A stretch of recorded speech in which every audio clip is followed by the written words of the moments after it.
MDS university Ajmer के BA part third political science के paper second के मेरे प्रिय विद्यार्थियों, मैं doctor Manoj Awasthi, associate professor SPC government college Ajmer, आज आपको शक्ति संतुलन की उपयोगिता या लाभ के बारे में बताऊंगा।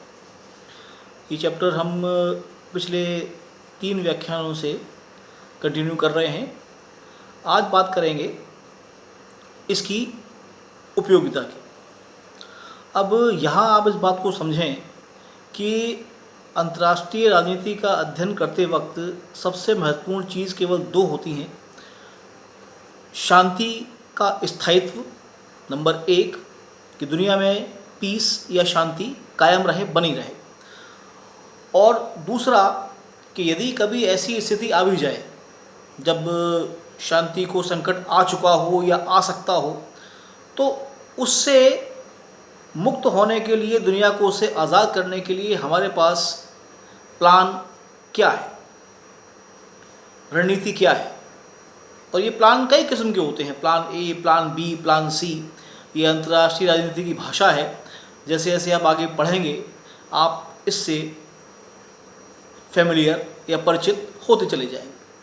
तो आज जो बात हम करने जा रहे हैं वो ये कि शक्ति संतुलन के सिद्धांत, ये जो अवधारणा है, इसकी उपयोगिता क्या है, इसका लाभ क्या है। तो पहला बिंदु ये है कि ये छोटे राज्यों की स्वाधीनता की रक्षा करती है, का एक बेहतर विकल्प है, एक माध्यम है। अब तक जो हमने पढ़ा है उसमें आपने इस बात पर ध्यान दिया होगा कि शक्ति संतुलन के लिए देश आपस में समझौते करते हैं, संधियाँ करते हैं, संगठन बनते हैं। संगठन कई किस्म के होते हैं, आर्थिक भी, व्यापारिक भी, सैनिक भी, शांति संगठन भी।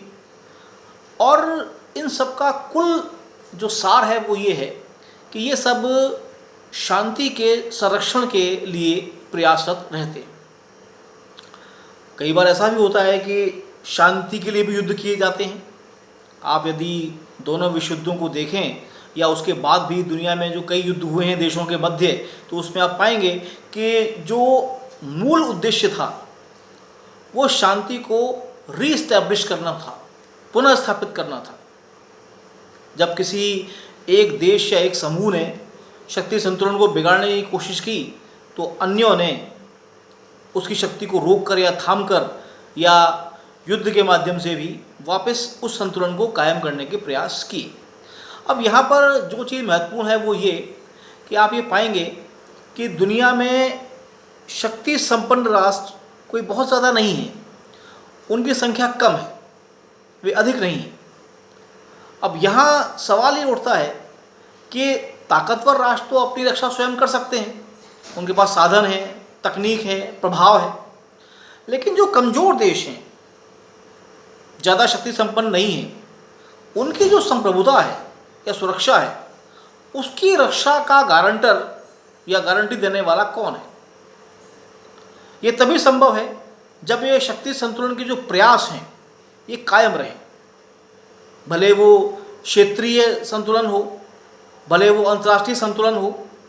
जैसे आप देखिए एशिया की हम बात करें, सार्क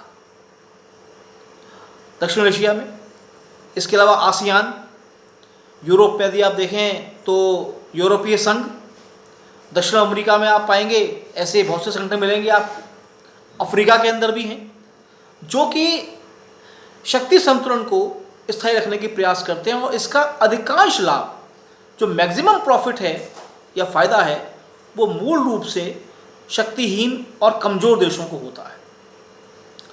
दूसरा जो इसका बिंदु है वो है अंतर्राष्ट्रीय शांति का संरक्षण। अब देखिए, ये मैंने आपको जब ये व्याख्यान प्रारंभ किया है, आपको शुरुआत में कहा है कि मूल रूप से विश्व के संगठन, विश्व के देश इस बात पर एकाग्र या कंसंट्रेट करते हैं कि शांति स्थायी रहे। जो भी रिश्ते बने, रिलेशंस बने, बिगड़ें, टूटें, नए बने, संधियां हों, उनमें शांति का तत्व स्थायी रूप से रहे। क्योंकि एक देश की यदि शांति दांव पर लगती है और कोई खतरा आता है, तो स्वाभाविक है वो अपनी संप्रभुता के लिए, अपनी रक्षा के लिए प्रयास तो करेगा। और उसके इन प्रयासों के अंतर्गत कई ऐसे देश भी उस मामले में शामिल हो जाते हैं जिसका उससे प्रत्यक्ष कोई संबंध नहीं होता। ये तो एक पक्ष हुआ।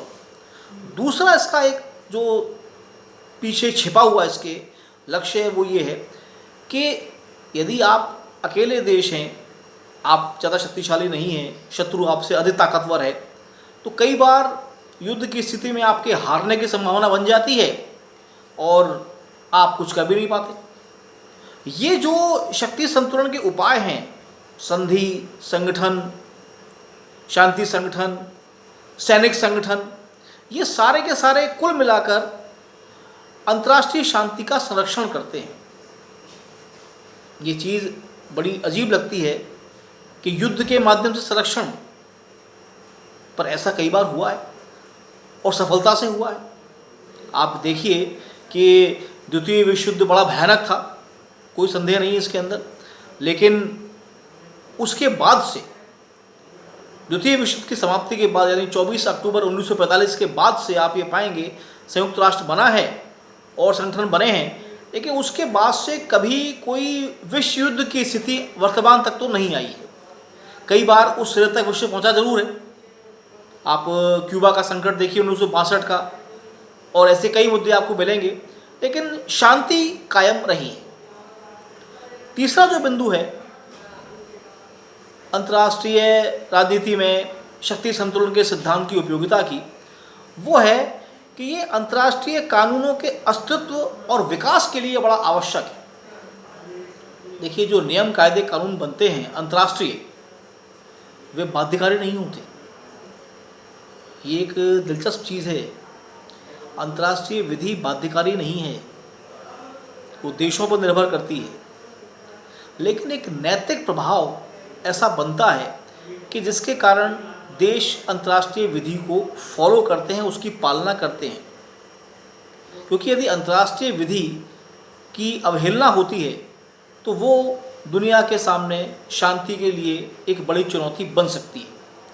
और शक्ति संतुलन इस सिद्धांत पर कार्य करता है कि यदि एक्स देश वो कार्य कर रहा है तो वाई, जेड और ए से लेकर एक्स तक जो देश बीच में आ रहे हैं सभी उसकी अनुपालना करेंगे।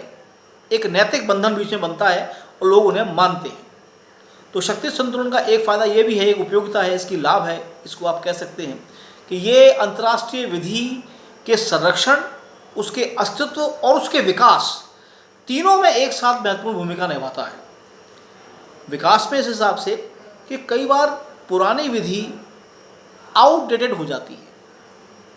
अब देखिए, आज भी आप पाएंगे बहुत से ऐसे नियम कायदे कानून हैं देश के भी और अंतर्राष्ट्रीय स्तर पर भी कि जो अपनी उपयोगिता खो चुके हैं, वो समयाचीन नहीं हैं। समय के हिसाब से उन्हें परिवर्तन करने की आवश्यकता है। तो ये जो शक्ति संतुलन का सिद्धांत है, ये इस बात की प्रेरणा देता है कि सिद्धांतों को नए सिरे से परिभाषित किया जाए, उनका निर्माण किया जाए और उनमें आवश्यक संशोधन किए जाएं। धन्यवाद।